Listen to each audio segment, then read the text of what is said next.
Hello, everybody, and welcome to Web and Beyond Live. I'm Ray Sidney Smith. I am president of W3 Consulting and managing director of W3C Web Services, which provides affordable web and WordPress hosting, domain name registration, and other web-related services for small business. And today is, of course, March 15th, 2021. And Web and Beyond Live is just my weekly opportunity to talk to you all about all the things that I think are important for marketing and managing your small business on the web and beyond. And so today, I have a few kind of minor stories that I wanted to share with you that I came across this past week. But then I really want to dive into two different things, kind of splitting our attention between two different things this week. One is an article I found regarding local SEO, and I just wanted to cover some of the points around local SEO so that you're kind of aware of some of the things that I pay attention to when I'm looking at client sites related to SEO, especially local SEO. And then I wanted to talk a little bit about NFTs. And while NFTs are popular in the news today, really it's foundational to you understanding really the future of what a lot of businesses are going to be running on, which is blockchain. And so since we have the opportunity to have this conversation again, I kind of want to get up on my soapbox a little bit and just help you understand why blockchain is so important for small business and why we should be embracing this technology as soon as and as practical as possible as we make our way through today. So I think this is going to be a really fun show. If you're with me live, feel free to throw messages in the chat and say hello, and I will be happy to answer any questions that you might have as we make our way along to today's discussion. So let's start off with kind of my first story, which again, like I said, is mostly minor, but I think it's important for us to kind of pay attention to these things that are happening out there. So first and foremost, as I try and get my screen here together, we can see that Stripe, which runs a lot of payment gateways and for a lot of small business websites today, has recently raised new capital to be able to branch out into Europe. Basically, they're trying to make some inroads into Europe, and they are now at a $95 billion valuation, which is just remarkable. So this, small business is now no longer a small business, though sometimes people still consider themselves a startup at that point. But they're a digital payments company. If you have not seen them, they started off very much as kind of like the developers version of PayPal, and they have obviously grown beyond that now. They are, really into making it easy for people to be able to integrate payment throughout their various e-commerce solutions and people's websites. So if you are not aware of Stripe, you should really become aware of Stripe. They do a lot of things really, really well. For example, if you implement Stripe on your own website, when you are making mobile payments, for example, they make it really easy for people to be able to integrate into mobile payment structures like Google Pay, Android, Apple Pay, and so on and so forth. So they're doing a lot of really good things there, and so I just wanted to kind of peek that to on your radar, so that if you didn't know that they existed, you should. Next up is this wonderful kind of positive story about Shireen Campbell. She started a kind of a new age, mystical side business, kind of an e-commerce store, and she took her tax refund. She threw the $3,400 USD into this thing she called the My Little Magic Shop, and now this online, store that sells crystals, herbs, and oils is now generating $12,000 dollars USD per month in revenue, and just a really, really great story. You can find it on entrepreneur.com. I'll put a link to it obviously in the video description and so on and so forth. But this just goes to show that if you have the grit to be able to start up a store and do this as a side gig, you can absolutely do it. And I just thought this was really great that she kept her day job. She went out there and started this business. And since it is Women's History Month and we just recently celebrated International Women's Day, great to just kind of highlight someone who's doing really well in the entrepreneurial space with a side hustle, which is really fantastic. So I just thought that was a really fun, happy story, because I know that a lot of us are, of course, struggling, in light of the COVID-19 pandemic, but there are success stories out there, and it's great to see a success story out there. So congrats to Shireen and her work with her little magic shop. So that brings me to my first kind of major crux story for today, which was to talk about local SEO and really how important local SEO is for every business. So let's take a step back, because when people hear me say local SEO, they say, well, I can sell to anyone, anywhere. I provide my services, say nationwide or even internationally, to customers and clients. And you would be missing the point if you heard me say local SEO and you thought that this didn't apply to you. So I just really want you to be aware that this applies to everyone. You are trying to optimize your web presence for localities, no matter whether you are trying to go to a broad-based audience with people all over the world, or whether you're just trying to get your local community to find you on the web. And this is why. When you go out there onto the web, Google believes that they are trying to help people find the right person at the right time in the right place. No matter what you do, no matter how hard you try, you will not be able to get in front of the right people if you don't think about geography whenever you are doing your own level of work. And so think about it from the perspective that it's a divide and conquer kind of thing. You can conquer a lot of the web by focusing on different regions and localities throughout the space. And so this Tech Magnet article just made a lot of really good points, and I just wanted to point out a couple of them for purposes of what people are trying to do. Now, if you're a local business where you are, in essence, getting most of your business from people coming into your store, much more of this applies to you than if you have a website where many people can come from many different places and still experience your web presence. So that's just a reality factor. But let's start off at the top. It says mobile friendliness. No matter what, whether you're trying to get local SEO, nationwide, international SEO, if you're trying to get traffic from the search engines, you must be mobile friendly today. So that number one point there, I think, is just really misunderstood, that most people now experience the web on a mobile phone, whether that be their smartphone, whether that be their tablet or otherwise. They are experiencing the web on mobile devices. And if your website is not displaying, and more importantly, it's not downloading quickly on a mobile device, then you have a problem. So you need to go and try your website on a wide variety of phones, right? Ask friends, ask family, hey, can you load my website on your phone? And then watch it, see how it loads. There's also the Google tool, which is the Test My Site tool. So if you go to testmysite.thinkwithgoogle.com, you will come to this page, and you will be able to type your website's URL into it and test your site. It will give you a score, and it will give you a checklist of things that you can do to be able to make your site mobile friendly. It'll also help with SEO across the board, but specifically your mobile optimization is just so important to the search engine generally that it's worth checking out there. Next up, they talk about a couple other things. I'm not going to talk about each of these, just the ones that are important to local SEO. Your Google My Business listing. So your Google My Business listing, along with your name, address, phone number, and really hours of operations, those are tightly bound together across the web. And so it's really important that we have a couple of things. One, make sure that you have a Google My Business listing. Many other services use Google as their source material for a lot of other things, and there are many reasons why this information may be not synchronized, not correct across many different local directories. So making sure that your local directories are consistent for name, address, phone, and hours of operation.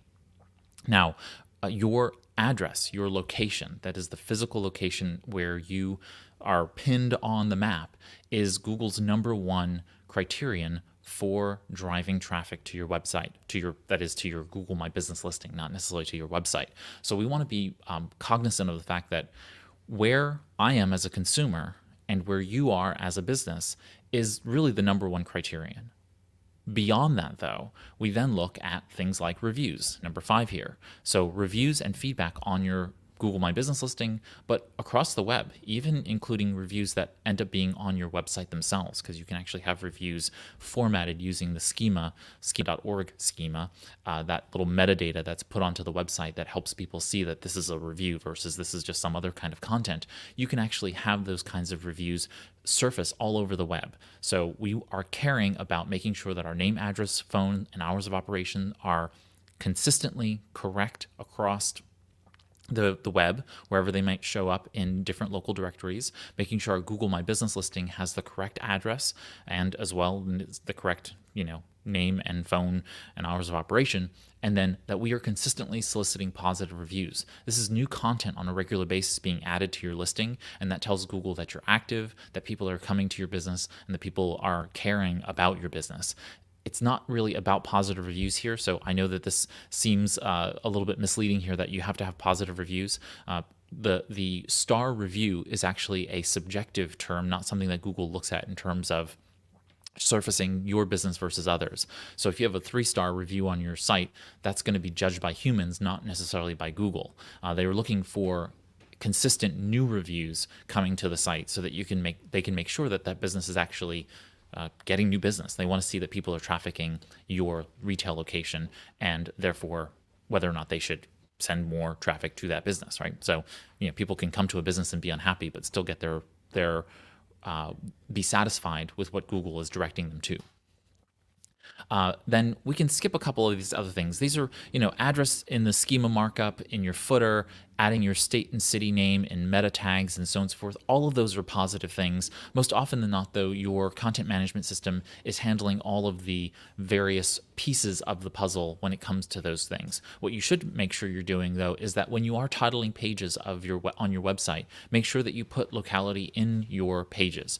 And this comes down to just making sure that you put city, state, maybe region, if you have a county or some kind of regional name, neighborhoods on specific pages that are pertinent to your business. You want to make sure those are in the titles of the page and that you don't have too many of them. So individual pages about a specific county shouldn't be mixed in with regional or neighborhood-based names. You want individual pages focused on individual streets, landmarks, neighborhoods, and so on and so forth. Each of those should be individual pages because people are searching for things located in vicinity to X, not X, Y, and Z. You want them to really be quite focused there.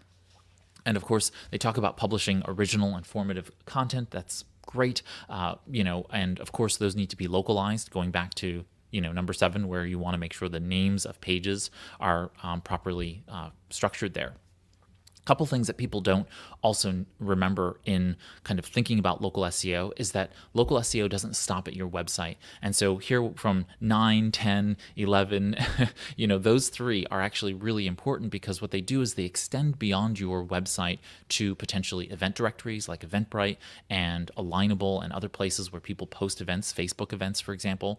Local image promotion, really what they're talking about here, as I understand it, is really the idea that you want to make sure that you are putting images that, of course, have the right words in the but the file name of the image, so that when you are putting things into Google, they are finding not only the keywords. So say if you're a dress shoe store in Oklahoma, you're basically saying in the file name, dress shoes, Tuscaloosa, Oklahoma, .png, not some img 25479265.png, right? You want the actual description of what that image is of in the search engines, and giving that local optimization is really, really powerful. You can also embed a location directly in image using the metadata for images. You can place location into an image in the EXIF data, but that's really not necessary to worry about so much. If you really want to highly optimize, you can obviously do that. And then, of course, YouTube videos allow you to actually choose a location for every video. And having your location set in the video means that when someone's searching for videos in a proximity of a space, you'll be able to do that. So I just think that they give a lot more information here in terms of other ways in which you can really highly locally optimize your search engine growth, and those are really great. But those are the big ticket ones that come to mind that people just don't do off the bat. And so it's important for us all to think about how we're optimizing for search engines, not just from a keyword perspective, how people are searching for us generally, but how people are focused on finding us based on proximity or geography. Okay, so good stuff there. And then last but not least, I wanted to talk a little bit about NFTs. NFTs have been in the news lately if you haven't heard about them, but they are the NFT concept. I just wanted to explain ever so lightly so that you can get an idea about what they are. But NFTs stand for non-fungible tokens. And non-fungible tokens really, in essence, means a certificate of authenticity placed on a blockchain.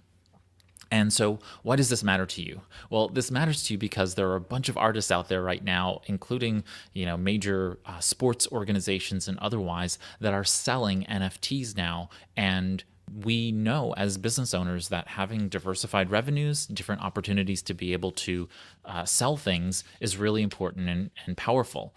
And so we want to be able to utilize, where possible, these things. So NFTs are a new opportunity for you. I mean, really, if you sell art, if you have any level of unique products that can be certified, NFTs are basically those kinds of certificates of authenticity related to collectibles, to, like I said, artwork, both digital and physical artwork. It doesn't have to be something that is only in the real world, in the physical world. There are digital worlds right now that are selling property, that is digital addresses within that are basically remapping the real world. So you can buy the digital version of, say, your neighborhood, and NFTs are the way in which they're doing it. It's all founded on the concept of blockchain. And I've talked about this before, but it's really important for you to understand. But we hear it quite frequently bandied about related to Bitcoin and other kinds of cryptocurrencies. The reality is, though, is that blockchain is a completely independent technology of Bitcoin and cryptocurrencies. And cryptocurrencies allow for us to have digital money, and the blockchain is one component of us having that capability. But the blockchain is actually a public ledger that allows us to be able to have an immutability, meaning that other people can't change it, meaning that I don't have to trust a bank or some other third party in order to be able to verify that information that is held on the blockchain. It is typically public, while there are some private chains out there. Typically, it is public information. And it is sometimes anonymous to potentially anonymous in different ways. But in essence, the idea is that you have the ability to verify information publicly without having a third-party intermediary verify that information. This is incredibly powerful if you think about it. If at one point in time you needed some major third party to be able to verify the authenticity of something, you would have to pay them money, you would have to do all kinds of things. With NFTs, it removes that intermediary by virtue of the creator of that content, that creator of that thing, going ahead and providing the certificate of authenticity through the non-fungible token, the NFT, and now provides that to you. In your own business now, you can sell that. You can license things. You can have, say, a limited edition of these particular digital or physical goods, and then provide NFTs as a mechanism for being able to sell that to people. So this is really, really big, and blockchain is it's just showing the beginnings of how blockchain can do this. Now, of course, sure, you could go out there and you could take cryptocurrency as a part of your e-commerce store. You can use blockchain for purposes of managing inventory and supply chain management and all kinds of other things. And NFTs is just another one of those kind of first initial use cases for blockchain. So money to now certificates of authenticity. You will see, as we make our way forward into the next 10 years, probably more and more uses of blockchain. I think blockchain is going to fundamentally change the way in which we do supply chain management in the world. But on a small business, which is of course going to impact small businesses, but on a small business level, I think that what we should be really thinking about are how do our current businesses, the business models we're founded upon, using software as a service, for example, how are we really interacting with the software every day? And because much of that is done in private silos, in private databases, we're not capable of really accessing that data and authenticating that data. And what we're going to see, like I said, over the next probably 5 to 10 years, is more and more shift to more companies handling their data using the blockchain. And therefore, we're going to see kind of wresting that information out of the hands of large companies that have that data. And so we're going to see this slow but steady movement toward the democratization of our own data from large private entities. And I'm really excited about the concept of it. I know it seems kind of esoteric. It seems kind of banal to think about, well, who cares about my data and where it might be held and what software companies may be doing that. But think about Intuit's QuickBooks. So many people have their business data held in databases that QuickBooks has control over. Well, what happens when that information is now in your control, and the security implied around not being able to allow other people to access that data without your explicit ability to give permission for that? So, for example, we have lots of circumstances where individuals do not want their data for privacy reasons, for legal reasons, for whatnot, for whatever reasons. They don't want people to gain access to that information. And laws are coming down the pike that are basically saying to businesses that have access to people's data, hey, you have to give people control over the data that you're holding about them. And as those new compliance issues come into play, I'm just making a wild guess here that the regulatory compliance is going to be so high for so many of the businesses that they're going to be against a rock and a hard place. And those who choose blockchain technologies will be able to easily and readily do a number of different things. One, we could pay people for giving access to their data. That is, I could say to you, if you give me this data, I will pay you some small amount of cryptocurrency for being able to do that. And that has a real world value. And now people are not only giving permission just in a general basis, but you can also then pay people for permission there. The other side is that you can now say to Intuit's QuickBooks, QuickBooks, if you want access to this client's information in order to be able to process it, well, this client needs to be paid. And so therefore that transaction is seamlessly happening in the background, but perhaps that then helps to reduce your cost of having to utilize the software because Intuit is basically paying the client for that money. And maybe you make an arrangement with the client that says, hey, we're going to be using QuickBooks. QuickBooks is going to be paying you for access to that data. And this is all being facilitated by technology. And they're just, checking off boxes as they make their initial arrangement with you regarding working with you and otherwise. But they say yes. And now perhaps that helps to reduce cost across the board because some of the money that Intuit would be otherwise charging you for processing that data, they're now paying that back to you for being able to have access to that private data. So there's a lot of opportunity here that I just really think we are as businesses are not as aware of, and so I'm trying to just enlighten people about the fact that this is coming. This is coming from a number of different places, right? People want privacy and data protection and the ability to control their data. Businesses want access to that data. Governments want to protect privacy of their individuals, of their citizens. And of course, we're all dealing with the fact that now technology has risen to a place where we can track all of that data. I mean, we've been doing it for quite some time now, but now we can do it in a way that doesn't require a centralized business to have access to all of that data. It can actually be contained and controlled by an individual using blockchain technology. So we have a really exciting next 5-10 years ahead of us in terms of us figuring this stuff out. It's still in early days, but NFTs are that first next step of me basically saying I can certify inventory of everything in my home using non-fungible tokens. I can say this is my pencil, this is my phone, this is my headset, right? And being able to do that now gives us a greater level of control over the data about us just generally in the world and also in our digital space. So as we make our way forward, I think that, going from certificates of authenticity that people are going to be selling and so on and so forth,